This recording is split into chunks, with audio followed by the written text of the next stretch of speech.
भाग 17 आत्म अनुशासन। अध्याय 2 आत्म अनुशासन का प्रयोग कैसे किया जा सकता है।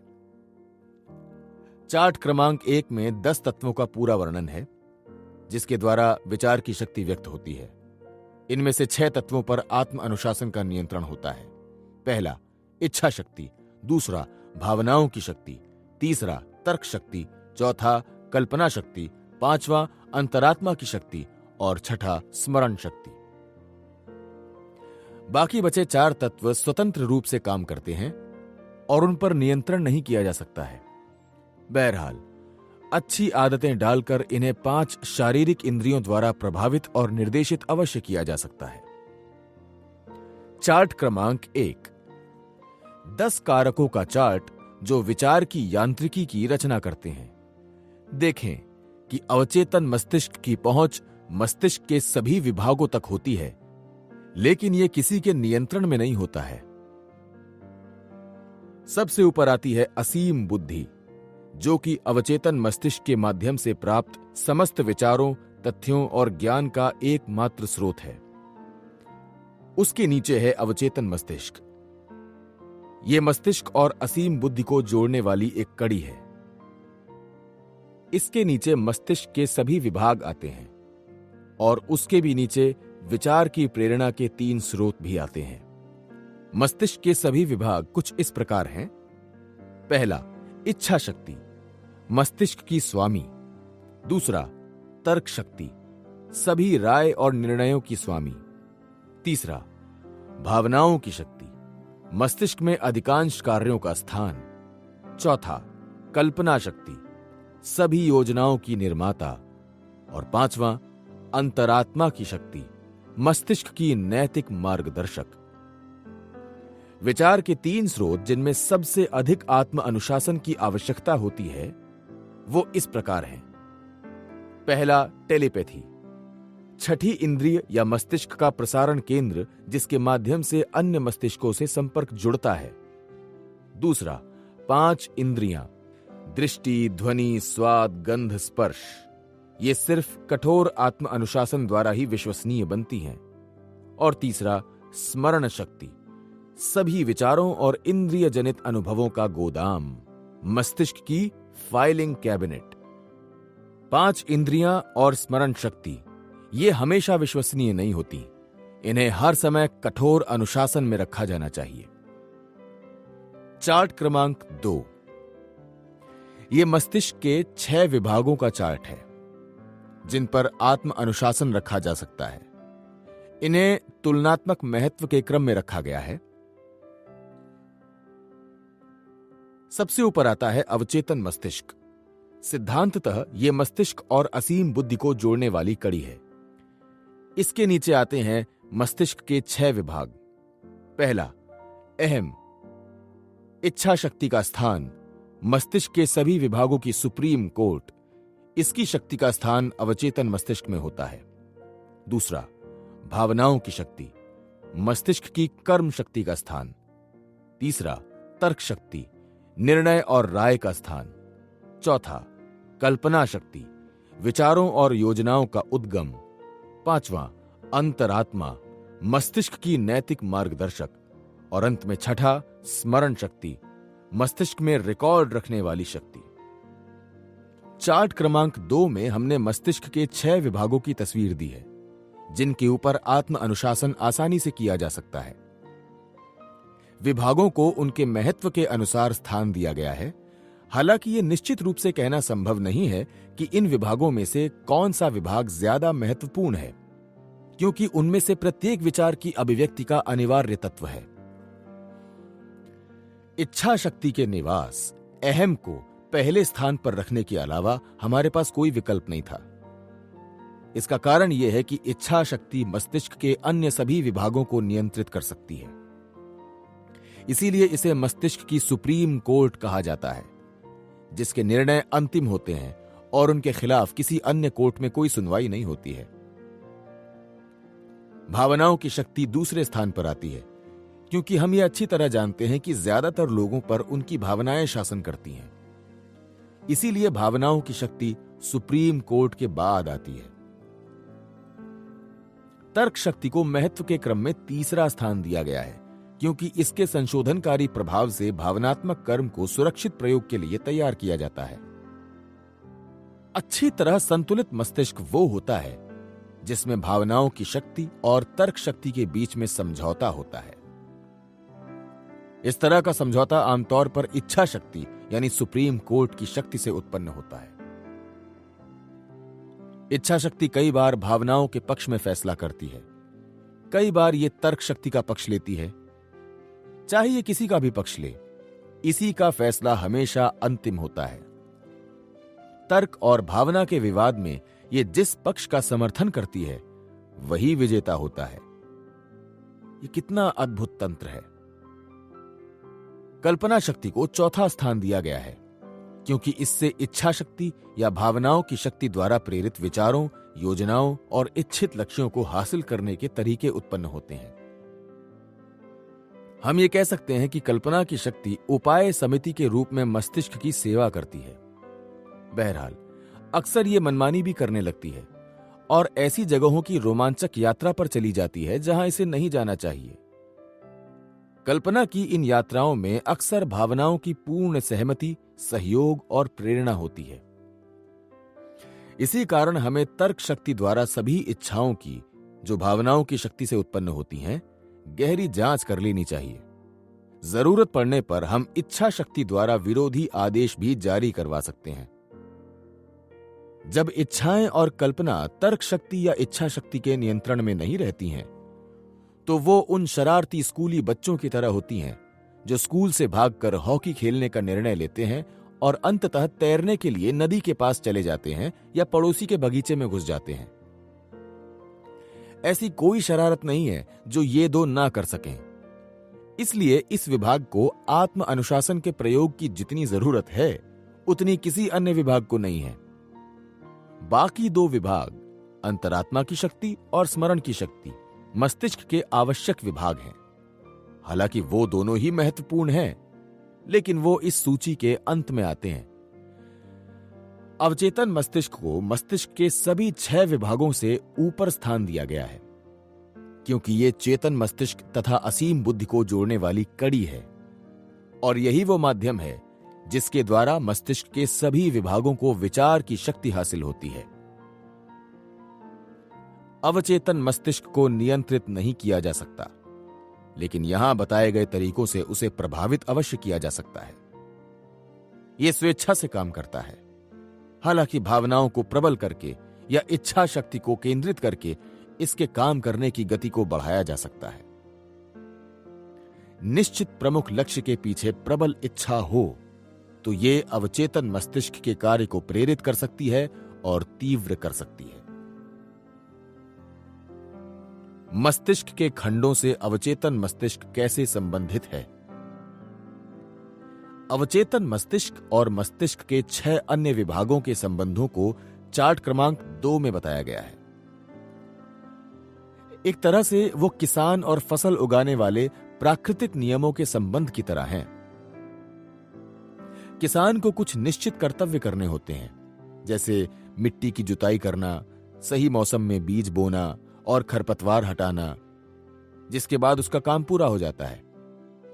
उसके बाद प्रकृति उस काम को अपने हाथ में ले लेती है, बीज को अंकुरित करती है, उसे परिपक्व करती है और फसल पैदा करती है। चेतन मस्तिष्क की तुलना किसी किसान से की जा सकती है, जो इच्छा शक्ति के मार्गदर्शन में योजना और लक्ष्य बनाकर रास्ता तैयार करता है।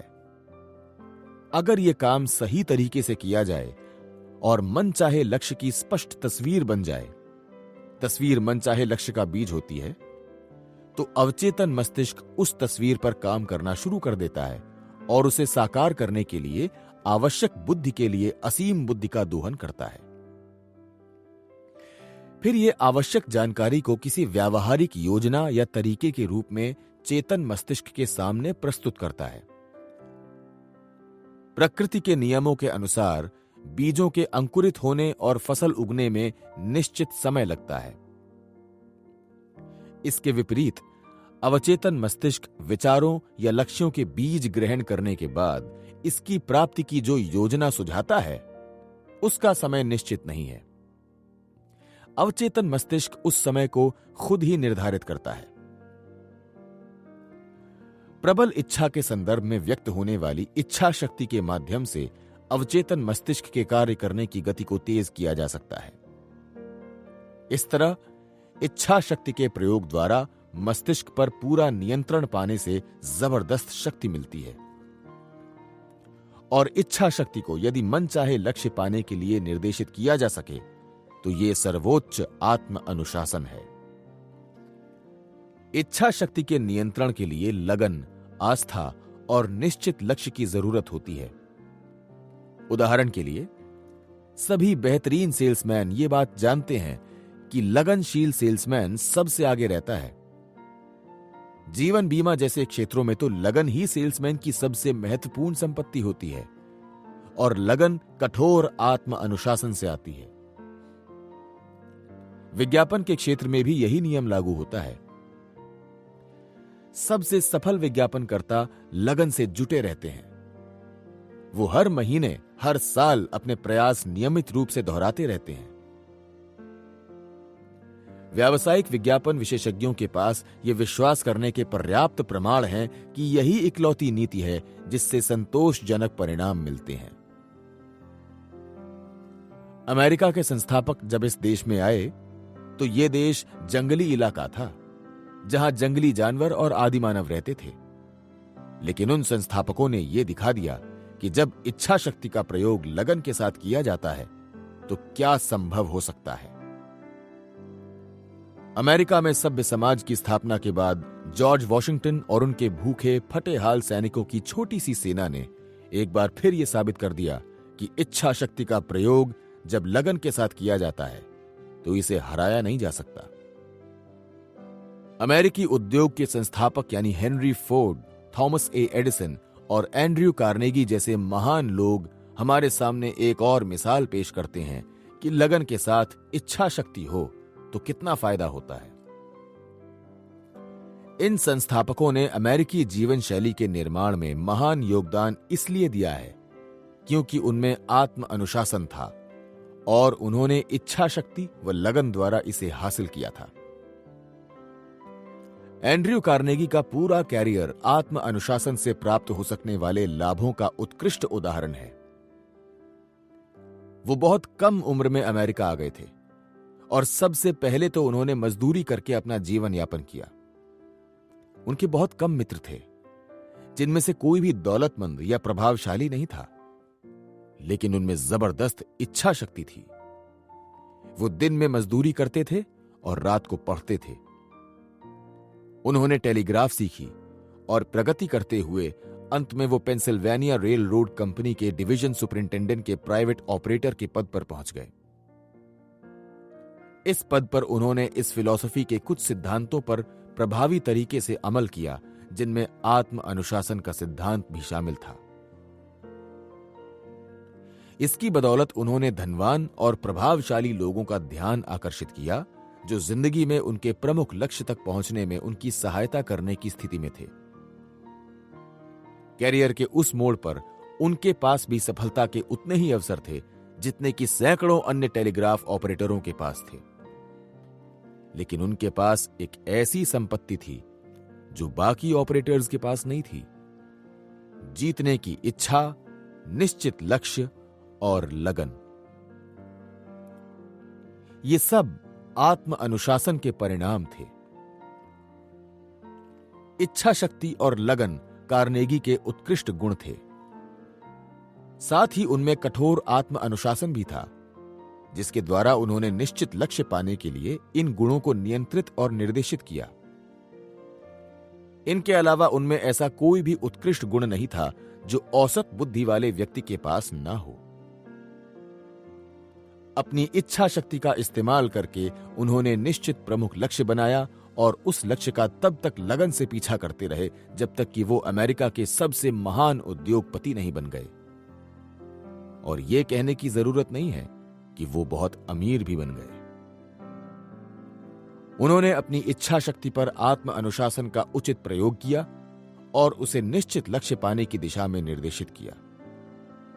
उनकी इसी इच्छा शक्ति की बदौलत यूनाइटेड स्टेट्स स्टील कॉरपोरेशन बना, जिसने स्टील उद्योग में क्रांति कर दी और बहुत से प्रशिक्षित व अप्रशिक्षित मजदूरों को रोजगार दिया।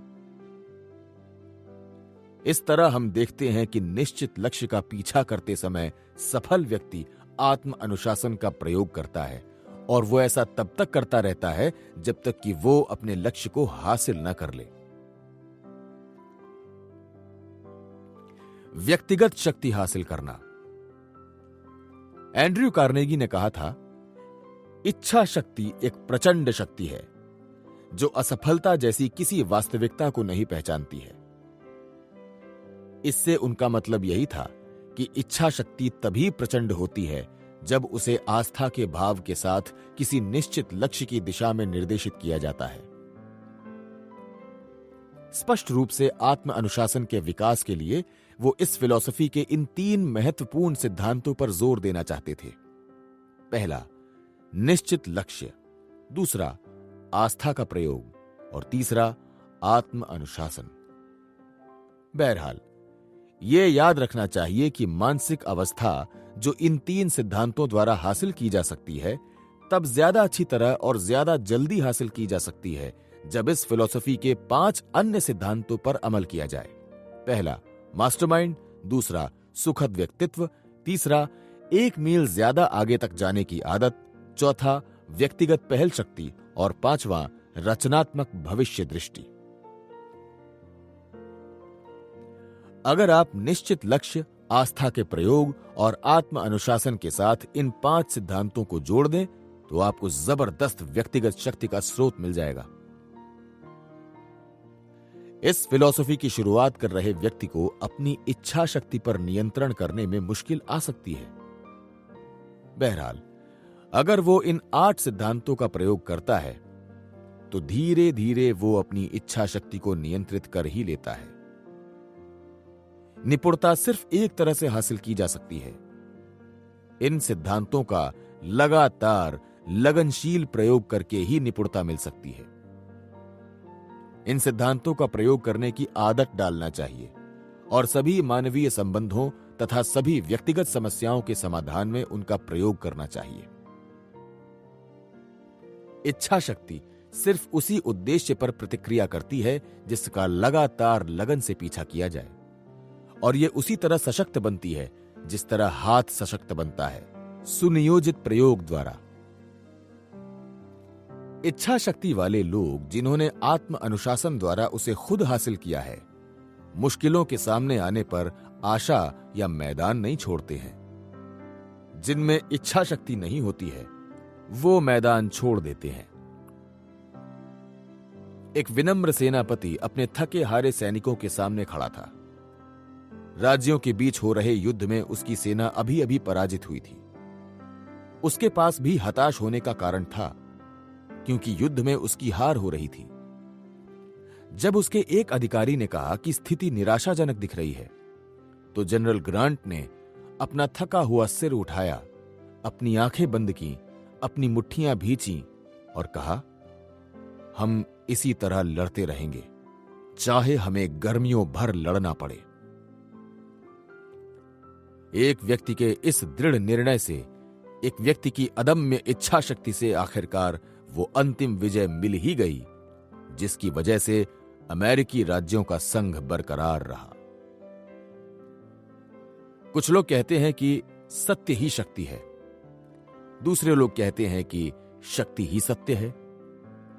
लेकिन जो लोग सटीक तरीके से सोचते हैं वो जानते हैं कि इच्छा शक्ति से ही वास्तविक शक्ति मिलती है, चाहे ये सही हो या गलत। और इतिहास इस बात का समर्थन करता है। अगर आप बेहद सफल लोगों का अध्ययन करेंगे तो आपको यह प्रमाण मिल जाएगा कि इच्छा शक्ति का जब लगन से प्रयोग किया जाता है तो यह सफलता का सबसे प्रबल कारण बन जाती है। और आपको यह भी पता चलेगा कि सफल लोग खुद पर ज्यादा कठोर अनुशासन रखते हैं, बजाय उस व्यक्ति के जिसे अपने नियंत्रण के बाहर की परिस्थितियों के कारण मजबूरन ऐसा करना पड़ता है। जब दूसरे सोते हैं तब भी सफल लोग काम करते रहते हैं। वो 1 मील ज्यादा आगे तक जाते हैं और अगर जरूरत पड़ती है तो 2 मील ज्यादा आगे तक जाते हैं, और इसके बाद भी जरूरत पड़ती है तो वो 3 मील ज्यादा आगे तक जाते हैं। वो तब तक नहीं रुकते हैं जब तक कि वो अपनी क्षमता के अनुसार सेवा का पूर्ण योगदान न दे दें। अगर आप एक दिन के लिए उनका अनुसरण करके देखें तो आपको यह विश्वास हो जाएगा कि उन्हें नियंत्रित या प्रेरित करने के लिए किसी की जरूरत नहीं है।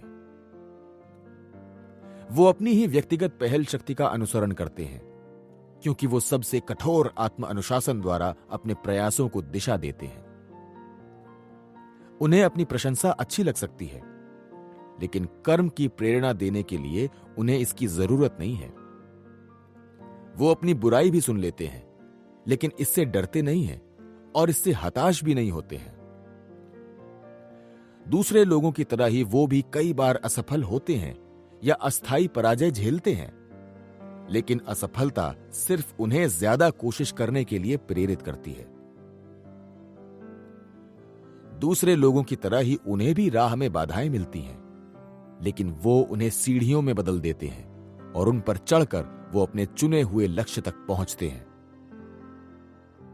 दूसरे लोगों की तरह ही उन्हें भी हताशा का अनुभव होता है, लेकिन वो अपने मस्तिष्क के दरवाजों को इन अप्रिय अनुभवों की तरफ से कसकर बंद कर लेते हैं। वो अपनी निराशा को नई ऊर्जा में बदल देते हैं और उससे शक्ति पाकर वो विजय तक पहुंचते हैं। जब मृत्यु उनके परिवार में दस्तक देती है तो वो अपने प्रियजन को दफन कर देते हैं, लेकिन अपनी अजेय इच्छा शक्ति को दफन नहीं करते हैं। वो दूसरों की सलाह लेते हैं और उसमें से अपने काम की बातें ग्रहण करने के बाद बाकी की सलाह को ठुकरा देते हैं। वो इस बात से नहीं घबराते हैं कि पूरी दुनिया उनकी निर्णय की आलोचना करेगी। वो जानते हैं कि वो अपने जीवन की हर परिस्थिति को नियंत्रित नहीं कर सकते हैं, लेकिन वो ये भी जानते हैं कि सकारात्मक मानसिक अवस्था रखकर वो उन परिस्थितियों पर अपनी मानसिक प्रतिक्रियाओं को नियंत्रित कर सकते हैं। दूसरों की तरह ही उनके मन में भी नकारात्मक भावनाएं आती हैं और उनका इम्तिहान लेती हैं, लेकिन वो अपनी भावनाओं को अपना सेवक बनाकर विजय पाते हैं। हमें यह तथ्य ध्यान में रखना चाहिए कि आत्म अनुशासन के माध्यम से व्यक्ति 2 महत्वपूर्ण काम कर सकता है, और ये दोनों ही काम बड़ी सफलता के लिए अनिवार्य हैं। पहली बात, व्यक्ति पूरी तरह से नकारात्मक भावनाओं को नियंत्रित कर सकता है, उन्हें सृजनात्मक प्रयास में बदल सकता है और ज्यादा कोशिश करने की प्रेरणा के रूप में उनका इस्तेमाल कर सकता है। दूसरी बात, व्यक्ति सकारात्मक भावनाओं को प्रेरित कर सकता है और इसी निश्चित लक्ष्य की प्राप्ति के लिए उन्हें निर्देशित कर सकता है। इस तरह जब सकारात्मक और नकारात्मक दोनों ही तरह की भावनाओं को नियंत्रित कर लिया जाता है तो तर्क शक्ति और कल्पना शक्ति समुचित कार्य करने के लिए स्वतंत्र हो जाती हैं। भावनाओं पर नियंत्रण धीरे धीरे हासिल होता है। विचार की ऐसी आदतें डालनी पड़ती हैं जो नियंत्रण के लिए जरूरी हैं। ये आदतें जिंदगी की छोटी छोटी और महत्वहीन दिखने वाली परिस्थितियों से शुरू होती हैं, क्योंकि जैसा अमेरिकी सुप्रीम कोर्ट के न्यायाधीश ब्रांडिस ने एक बार कहा था, मस्तिष्क हाथ की तरह होता है। इसका विकास तभी होता है जब इसका उपयोग होता है। मस्तिष्क के 6 विभागों को नियंत्रित करना। आत्म अनुशासन द्वारा मस्तिष्क के 6 विभागों पर एक एक करके पूरा नियंत्रण किया जा सकता है। बहरहाल, शुरुआत उन आदतों से करना चाहिए जिनसे भावनाओं पर नियंत्रण स्थापित हो सके। ऐसा इसलिए है क्योंकि ज्यादातर लोग जिंदगी भर अपनी अनियंत्रित भावनाओं के कारण ही कष्ट उठाते हैं। ज्यादातर लोग अपनी भावनाओं के स्वामी नहीं बल्कि सेवक होते हैं, क्योंकि वो उन्हें नियंत्रित करने की सुनियोजित आदतें कभी नहीं डाल पाते हैं। जिस भी व्यक्ति ने आत्म अनुशासन के माध्यम से अपने मस्तिष्क के 6 विभागों को नियंत्रित करने का संकल्प कर लिया है, उसे एक निश्चित योजना बना लेना चाहिए और उस पर अमल करना चाहिए। इस फिलॉसफी के एक विद्यार्थी ने इस उद्देश्य के लिए एक सिद्धांत तैयार किया था। यह सिद्धांत उसके इतने काम आया कि वो पूरी तरह से आत्म अनुशासित हो गया। यह सिद्धांत इतना कारगर साबित हुआ कि इसे यहां पर इस फिलॉसफी के दूसरे विद्यार्थियों के लाभ के लिए प्रस्तुत किया गया है। इस सिद्धांत पर हस्ताक्षर किए गए। इसे दिन में 2 बार दोहराया गया, एक बार सुबह उठने पर और दूसरी बार रात को सोने जाते समय। इस तकनीक से विद्यार्थी को आत्म सुझाव के सिद्धांत का लाभ मिला और उसका लक्ष्य उसके अवचेतन मस्तिष्क तक पहुंच गया, जहां इसे साकार करने की प्रक्रिया शुरू हुई। मैंने आपके पैकेट में इस सिद्धांत की एक प्रति रख दी है। आपके लाभ के लिए मैं इसे अभी पढ़ देता हूं। यह सिद्धांत इस तरह है। आत्म अनुशासन का सिद्धांत। इच्छा शक्ति। मैं ये जानता हूं कि इच्छा शक्ति ही मेरे मस्तिष्क की सुप्रीम कोर्ट है। इसलिए जब भी मैं किसी उद्देश्य से कोई काम करूंगा तो मैं हमेशा इस शक्ति का प्रयोग करूंगा और मैं ऐसी आदतें डालूंगा जिनसे मुझे इच्छा शक्ति को कर्म में बदलने में मदद मिले। मैं हर दिन कम से कम एक बार ऐसा करूंगा। भावनाएं। मैं ये जानता हूं कि मेरी भावनाएं सकारात्मक भी होती हैं और नकारात्मक भी। इसलिए मैं ऐसी आदतें डालूंगा जो सकारात्मक भावनाओं को प्रोत्साहित करें और नकारात्मक भावनाओं को उपयोगी कर्म में बदलने में मेरी मदद करें। तर्क। मैं ये जानता हूं कि मेरी सकारात्मक और नकारात्मक दोनों ही भावनाएं खतरनाक हो सकती हैं जब तक कि इच्छित लक्ष्यों की दिशा में उन्हें नियंत्रित और निर्देशित न किया जाए। मैं अपनी सभी इच्छाओं, लक्ष्यों और उद्देश्यों को अपनी तर्क शक्ति से परखूंगा और इनकी अभिव्यक्ति के लिए इसका मार्गदर्शन लूंगा। कल्पना। मैं ये जानता हूं कि मेरी इच्छाओं की पूर्ति होने के लिए दमदार योजनाओं और विचारों की जरूरत है। इसलिए मैं अपनी कल्पना शक्ति का विकास करूंगा और इसका नियमित प्रयोग करके योजनाएं बनाने में इसकी मदद लूंगा। अंतरात्मा। मैं ये जानता हूं कि अति उत्साह के कारण मेरी भावनाओं से अक्सर भूल हो जाती है और मेरी तर्क शक्ति में अक्सर भावना की वो आंच नहीं होती है जिससे मैं न्यायपूर्ण होने के साथ ही सहानुभूतिपूर्ण निर्णय भी ले सकूं। इसलिए मैं अपनी अंतरात्मा से मार्गदर्शन लूंगा कि सही क्या है और गलत क्या है। मैं अंतरात्मा के फैसले को कभी नजरअंदाज नहीं करूंगा, भले ही मुझे इसकी कोई भी कीमत क्यों ना चुकानी पड़े। स्मरण शक्ति। मैं ये जानता हूं कि अच्छी स्मरण शक्ति कितनी मूल्यवान होती है। इसलिए मैं अपनी स्मरण शक्ति को तीव्र करने का प्रयास करूंगा। मैं इस पर अपने वो विचार अंकित करूंगा जिन्हें मैं याद करना चाहता हूं। साथ ही मैं इन विचारों को ऐसे संबद्ध विचारों से जोड़ दूंगा जिन्हें मैं अक्सर याद कर सकता हूं। अवचेतन मस्तिष्क। मैं ये जानता हूं कि मेरा अवचेतन मस्तिष्क मेरी इच्छा शक्ति को प्रभावित करता है। इसलिए मैं जिंदगी में अपने प्रमुख लक्ष्य और इस लक्ष्य तक ले जाने वाले सभी छोटे लक्ष्यों की स्पष्ट तथा निश्चित तस्वीर इसके सामने रखूंगा।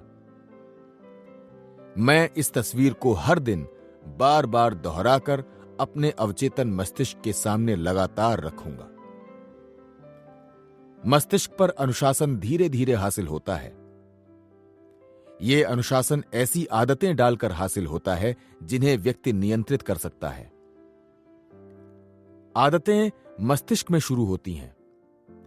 इसलिए इस सिद्धांत को हर दिन दोहराने से व्यक्ति अपनी आदतों के बारे में जागरूक हो जाएगा।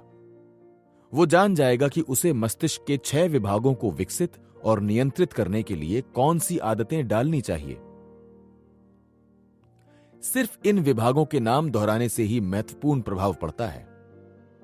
इससे व्यक्ति जान जाता है कि इन विभागों का अस्तित्व है, ये महत्वपूर्ण है और विचार की आदतें डालकर इन्हें नियंत्रित किया जा सकता है। वो ये भी जान जाता है कि इन आदतों की प्रकृति ही आत्म अनुशासन के मामले में व्यक्ति की सफलता या असफलता तय करती है। किसी भी व्यक्ति के जीवन में वो दिन सचमुच महान होता है जब वो इस सच्चाई को पहचान लेता है कि जीवन में उसकी सफलता या असफलता का संबंध काफी हद तक उसकी भावनाओं के नियंत्रण से है। इस सच्चाई को पहचानने से पहले उसे अपनी भावनाओं के अस्तित्व और प्रकृति को पहचानना होगा। उसे उस शक्ति को पहचानना होगा जो भावनाओं के नियंत्रण से मिल सकती है। बहरहाल, बहुत से लोग जिंदगी भर इन बातों को नहीं पहचान पाते हैं। नकारात्मक भावनाएं सबसे प्रबल शत्रु। ये सब जानते हैं कि जिस शत्रु को पहचान लिया जाता है वो आधा परास्त हो जाता है।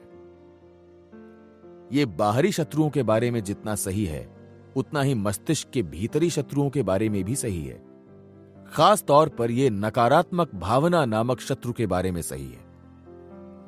जब व्यक्ति नकारात्मक भावना के शत्रु को पहचान लेता है तो लगभग अचेतन रूप से वो आत्म अनुशासन द्वारा इस शत्रु का प्रतिरोध करने की आदत डाल लेता है। यही तर्क सकारात्मक भावनाओं के लाभ पर भी लागू होता है, क्योंकि सच यह है कि जिस लाभ को पहचान लिया जाता है उसे आसानी से पाया जा सकता है। सकारात्मक भावनाएं लाभदायक हैं क्योंकि वो मस्तिष्क की प्रेरक शक्ति का हिस्सा हैं, लेकिन वो तभी सहायक होती हैं जब उन्हें निश्चित सृजनात्मक लक्ष्यों की प्राप्ति के लिए ढाला और निर्देशित किया जाता है। अगर उन्हें नियंत्रित ना किया जाए तो वो भी नकारात्मक भावनाओं जितनी ही खतरनाक हो सकती हैं। नियंत्रण आत्म अनुशासन से होता है, जिसे विचार की आदतों द्वारा सुनियोजित रूप से और स्वेच्छा से लागू किया जाता है। उदाहरण के लिए आस्था की भावना को लें, जो सबसे सशक्त भावना है। यह तभी मदद कर सकती है जब निश्चित लक्ष्य के आधार पर इसे सृजनात्मक सुनियोजित कर्म में अभिव्यक्त किया जाए। कर्म के बिना आस्था निरर्थक है, क्योंकि उस स्थिति में यह सिर्फ दिवा स्वप्न, इच्छा या धुंधली सी आशावादिता बनकर रह जाती है। आत्म अनुशासन ही वो माध्यम है जिसके द्वारा व्यक्ति आस्था की भावना को प्रेरित कर सकता है और निश्चित लक्ष्य की तरफ लगन से बढ़ सकता है। अनुशासन ऐसी आदतों से शुरू होना चाहिए जो इच्छा शक्ति के प्रयोग को प्रेरित करें, क्योंकि इच्छा शक्ति के निवास यानी अहम के कारण ही व्यक्ति की इच्छाएं उत्पन्न होती हैं। इस तरह इच्छा और आस्था की भावनाएं निश्चित रूप से जुड़ी हुई हैं। जहां भी प्रबल इच्छा होती है वहां आस्था की क्षमता भी होती है, जो उस इच्छा जितनी ही प्रबल होती है।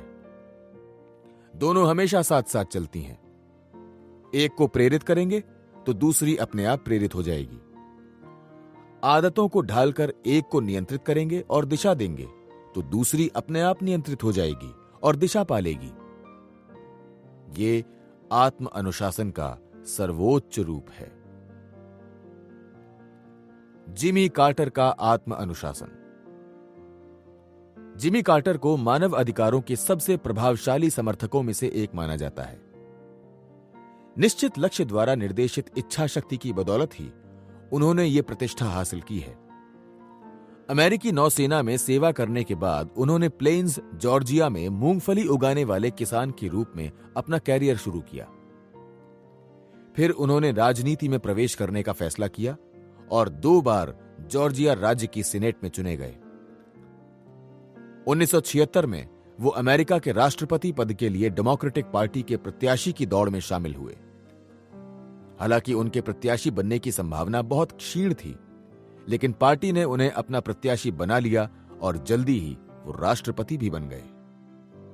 मजे की बात यह थी कि विदेश नीति और मानव अधिकारों के प्रति समर्पित होने के बावजूद उनकी विदेश नीति के गलत कदमों के कारण ईरानी बंधक संकट उत्पन्न हुआ और अमेरिका में ईरान के शाह को राजनीतिक शरण देने के विरोध में तेहरान स्थित अमेरिकी दूतावास में 52 अमेरिकियों को बंधक बना लिया गया। अगली बार कार्टर राष्ट्रपति चुनाव में रोनाल्ड रीगन से हार गए, लेकिन कार्टर ने अपनी आस्था नहीं खोई। राष्ट्रपति भवन से निकलने के बाद उन्होंने कार्टर सेंटर स्थापित किया, जो सार्वजनिक नीति के राष्ट्रीय और अंतर्राष्ट्रीय मुद्दों पर ध्यान केंद्रित करता था। वो विदेशी कूटनीति के क्षेत्र में भी सक्रिय हुए।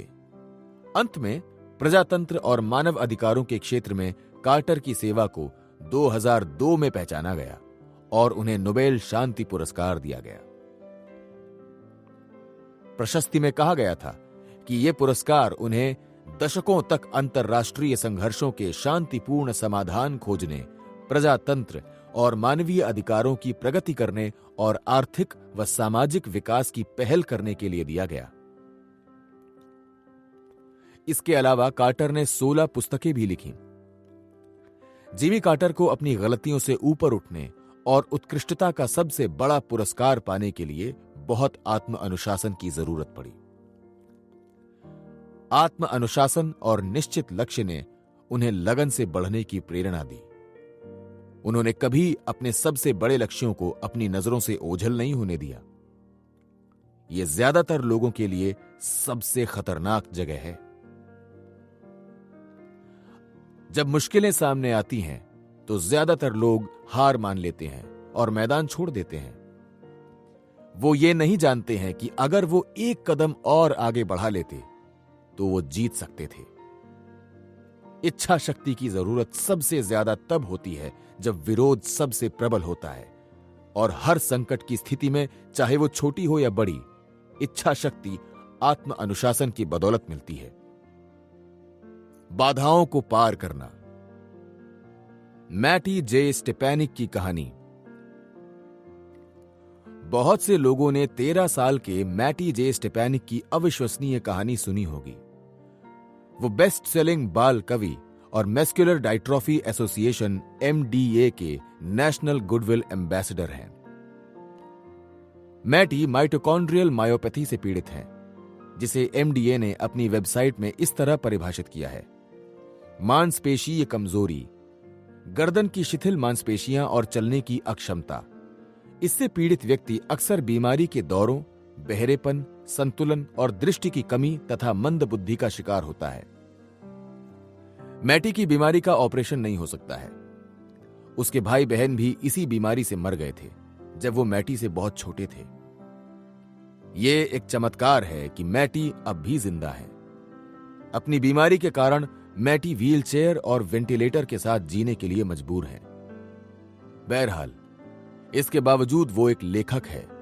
वो अच्छे कामों के लिए चंदा इकट्ठा करता है और वो विश्व शांति का प्रवक्ता है। मैटी ने 3 साल की उम्र में ही लिखना शुरू कर दिया था। 11 साल की उम्र में उसका कविता संग्रह heart songs New York times best seller list में पहुंच गया। मैटी हर दिन इस आशंका में जीता है कि शायद वो अगला दिन ना देख पाए। बहरहाल, इसके बावजूद वो लगातार सीखता है, बोलता है और हजारों ऐसे लोगों को प्रेरणा देता है जो लाइलाज बीमारियों या विकलांगता के शिकार हैं। कवि होने के लिए बहुत आत्म अनुशासन की जरूरत होती है, लेकिन अपनी सेहत को नजरअंदाज करने के लिए इससे भी ज्यादा अनुशासन की जरूरत होती है, जब आप ये ना जानते हो कि अगले पल क्या होगा। इस स्थिति में अपने बारे में सोचने की बजाय दूसरों के बारे में सोचने के लिए, दुनिया के बारे में सोचने के लिए और बहुत ही विषम परिस्थितियों में महत्वपूर्ण योगदान देने की कोशिश करने के लिए प्रबल आत्म अनुशासन की जरूरत होती है। आस्था, आत्म अनुशासन और निश्चित लक्ष्य का मैटी स्टेपैनिक से ज्यादा अच्छा उदाहरण दूसरा नहीं होगा। पूर्व राष्ट्रपति थियोडोर रूजवेल्ट ने भी हमारे सामने यह साबित किया कि जब इंसान जीतने की इच्छा से प्रेरित होता है तो वो असंख्य बाधाओं के बावजूद जीत सकता है। कम उम्र में ही उन्हें अस्थमा हो गया और उनकी आंखें कमजोर हो गईं। उनके मित्रों को उम्मीद नहीं थी कि उनकी सेहत कभी ठीक होगी, लेकिन इस बारे में रूजवेल्ट के विचार अलग थे, क्योंकि वो आत्म अनुशासन की शक्ति को पहचानते थे। वो पश्चिम दिशा में गए और वहां पर कुछ आउटडोर कर्मचारियों के समूह में शामिल हो गए। उन्होंने आत्मनियंत्रण की निश्चित योजना पर चलकर अपने शरीर व मस्तिष्क को सशक्त बनाया। कुछ डॉक्टरों का कहना था कि वो ऐसा नहीं कर सकते, लेकिन उन्होंने डॉक्टरों की बात मानने से इनकार कर दिया। अपनी सेहत दोबारा हासिल करने के संघर्ष में उन्होंने खुद पर इतना नियंत्रण पा लिया कि वो वापस घर लौटे। राजनीति में उतरे और तब तक आगे बढ़ते रहे जब तक कि जीतने की इच्छा ने उन्हें अमेरिका का राष्ट्रपति नहीं बनवा दिया। उन्हें अच्छी तरह जानने वाले लोगों का कहना है कि रूजवेल्ट का सबसे बड़ा गुण उनकी इच्छा शक्ति थी, जो पराजय को स्वीकार नहीं करती थी और उसे सिर्फ ज्यादा मेहनत करने की प्रेरणा मानती थी। इसके अलावा उनमें कोई खास बात नहीं थी। उनकी योग्यता, उनकी शिक्षा और उनके अनुभव किसी भी तरह से उनके आसपास के लोगों से ज्यादा अच्छे नहीं थे, जिनके बारे में जनता ने बहुत कम सुना है या सुना ही नहीं है। जब वो राष्ट्रपति थे तो सेना के कुछ अधिकारियों ने उनके एक आदेश के बारे में उनसे शिकायत की। उस आदेश में अधिकारियों को शारीरिक रूप से फिट रहने के लिए कहा गया था। रूजवेल्ट ने सेना के अधिकारियों को यह दिखाने का फैसला किया कि वो शारीरिक रूप से फिट हैं।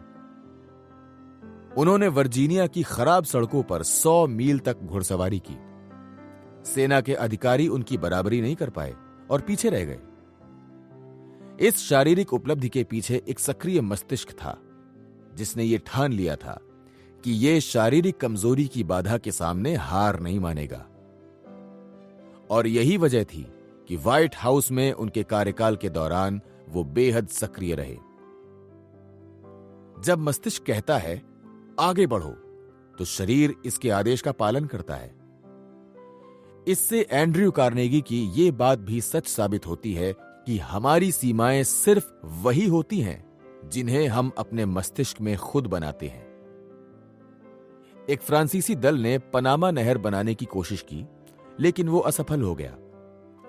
थियोडोर रूजवेल्ट ने कहा, नहर बनकर रहेगी। इन शब्दों में उन्होंने कर्म का आह्वान किया और अपनी आस्था को भी प्रकट किया। नहर बन गई। जीतने की इच्छा से शक्ति मिली, लेकिन इस शक्ति को आत्म अनुशासन के अलावा किसी दूसरे साधन से कर्म में नहीं बदला जा सकता। लगन से कामयाबी मिलती है। रॉबर्ट लुई स्टीवेंसन जन्म से ही कमजोर थे। बुरी सेहत के कारण वो 17 साल की उम्र तक नियमित अध्ययन नहीं कर पाए। 23 साल की उम्र में उनकी सेहत इतनी खराब हो गई कि डॉक्टरों ने उन्हें स्वास्थ्य लाभ के लिए दक्षिण दिशा में भेज दिया। वहां पर उन्हें एक महिला से प्रेम हो गया। यह प्रेम इतना प्रबल था कि इसने उन्हें नया जीवन दिया, कर्म का नया लक्ष्य दिया और वो लिखने लगे। हालांकि उनके शरीर में चलने फिरने की शक्ति भी नहीं थी। वो लगातार लिखते रहे और आज उनकी साहित्यिक कृतियों को महान रचनाओं की श्रेणी में रखा जाता है। प्रेम के उद्देश्य ने कई अन्य लोगों को भी स्टीवेंसन की तरह विचार के पंख दिए हैं, जिन्होंने दुनिया को अधिक समृद्ध और बेहतर बनाया है। प्रेम के उद्देश्य के बिना स्टीवेंसन दुनिया में कोई योगदान दिए बिना ही मर गए होते। उन्होंने आत्म अनुशासन की आदतों के माध्यम से अपने मस्तिष्क के 6 विभागों को नियंत्रित किया और अपने प्रेम को साहित्यिक कृतियों में रूपांतरित कर दिया। इसी तरह से चार्ल्स डिकेंस ने प्रेम की त्रासदी को साहित्यिक कृतियों में बदल दिया। अपने पहले प्रेम प्रसंग की निराशा से हार मानने की बजाय उन्होंने अपने दुख को लेखन की गहनता में डुबा दिया। इस तरीके से उन्होंने एक ऐसे अनुभव पर दरवाजा बंद कर दिया जिसे कई लोगों ने कर्तव्य से पालन का दरवाजा बना लिया होता या अपनी असफलता का बहाना बना लिया होता। आत्म अनुशासन के माध्यम से उन्होंने अपने महानतम दुख को अपनी सबसे बड़ी शक्ति में बदल दिया, क्योंकि इसने उन्हें अपना असली स्वरूप दिखाया, जिसमें प्रतिभा की शक्ति भी शामिल थी, जो उनकी साहित्यिक कृतियों में झलकती है। दुखों और निराशाओं पर विजय का एक अचूक नियम है, और यह है निश्चित रूप से सुनियोजित कार्य द्वारा अपनी भावनात्मक कुंठाओं का रूपांतरण। यह एक ऐसा नियम है जिसका कोई सानी नहीं है, और इसकी शक्ति का रहस्य आत्म अनुशासन है। शारीरिक व मानसिक स्वतंत्रता और आर्थिक सुरक्षा व्यक्तिगत पहल शक्ति से मिल सकती है, और ध्यान रहे, व्यक्तिगत पहल शक्ति आत्म अनुशासन का परिणाम है। किसी अन्य साधन से इन सार्वभौमिक इच्छाओं को नहीं पाया जा सकता। अब हमारी यात्रा समाप्त होने को है। हमारी यात्रा अब समाप्त होने को है। अब बाकी की यात्रा आपको अकेले तय करनी होगी। अगर आपने मेरे निर्देशों का सही मानसिक नजरिए से पालन किया है तो अब आपके पास वो महान चाबी है जिससे आप सफलता के दरवाजे का ताला खोल सकते हैं। अब मैं आपको एक बहुत महत्वपूर्ण सच्चाई बताना चाहूंगा। अमीरी की चाबी इंसान को मिली महानतम शक्ति, विचार की शक्ति में निहित है। आप अपने मस्तिष्क के स्वामी बनकर इस चाबी के स्वामी बन सकते हैं और आप कठोरतम आत्म अनुशासन द्वारा ऐसा कर सकते हैं। आत्म अनुशासन द्वारा सोचकर आप जिंदगी की विषम से विषम परिस्थिति से भी उबर सकते हैं। आत्म अनुशासन आपके मानसिक नजरिए पर नियंत्रण रखने में आपकी मदद करेगा। आपका मानसिक नजरिया आपकी जिंदगी की हर परिस्थिति पर विजय पाने में आपकी मदद कर सकता है। आपका मानसिक नजरिया हर विपत्ति, पराजय और असफलता को समतुल्य लाभ में बदलने में आपकी मदद कर सकता है। इसीलिए सकारात्मक मानसिक नजरिया जिंदगी की 12 दौलतों की सूची में पहले स्थान पर आता है। अब आपके सामने यह स्पष्ट हो जाना चाहिए कि अमीरी की महान चाबी और कुछ नहीं बल्कि आत्म अनुशासन है, जिसकी मदद से आप अपने मस्तिष्क के पूर्ण स्वामी बन सकते हैं। आप जहां हैं वहीं से शुरू कर दें और खुद के स्वामी बन जाएं। इसी समय शुरू कर दें। पुराने स्वरूप को छोड़ दें जिसने आपको दुख और गरीबी में रखा है। अपने असली स्वरूप को पहचानें जो आपको हर मनचाही चीज दे सकता है। याद रखें, यह बहुत ही महत्वपूर्ण है कि आपको सिर्फ एक ही चीज पर पूरा नियंत्रण दिया गया है और वो है मानसिक नजरिया। रोशनी मध्यम हो गई। प्रतिष्ठित वक्ता जितने रहस्यमय तरीके से प्रकट हुआ था उतने ही रहस्यमय तरीके से अंधेरे में गुम हो गया। बहरहाल उसने विशाल जन समुदाय के हर सदस्य को नई आशा, आस्था और साहस से भर दिया था। जब दोबारा रोशनी हुई तो बहुत से श्रोता अपनी जगह पर बैठे रहे और वक्ता की बातों को पचाने की कोशिश करते रहे। सभी को यह एहसास था कि वो सचमुच सौभाग्यशाली थे जो उन्हें इतने समझदार और अद्भुत व्यक्ति के साथ समय बिताने का अवसर मिला। अगली सुबह श्रोताओं ने अखबार को ध्यान से देखा। वो जानना चाहते थे कि वो रहस्यमय वक्ता कौन था जिसकी ज्ञानवर्धक बातें सुनने का उन्हें सौभाग्य मिला था। बहरहाल अखबार के पहले पन्ने पर इस तरह का कोई सनसनीखेज रहस्योद्घाटन नहीं था। अंततः उन्हें वो खबर व्यावसायिक खंड के पीछे मिली। उसमें रहस्यमय व्यक्ति के बारे में एक छोटी सी खबर छपी थी। इसमें लिखा था कि ये रहस्यमय व्यक्ति सफलता के गुर जानने का दावा करता है और पूरे देश में ज्ञान बांट रहा है। बहरहाल लेख में लिखा था कि वो आदमी धोखेबाज है, क्योंकि जब उससे उसका नाम पूछा गया तो उसने अपने असली चरित्र को उजागर कर दिया। उसने अपना नाम बताया, नेपोलियन हिल। उसी पल उसने सारी विश्वसनीयता खो दी, क्योंकि सब लोग ये बात जानते हैं कि नेपोलियन हिल की मृत्यु 50 साल पहले हो चुकी है।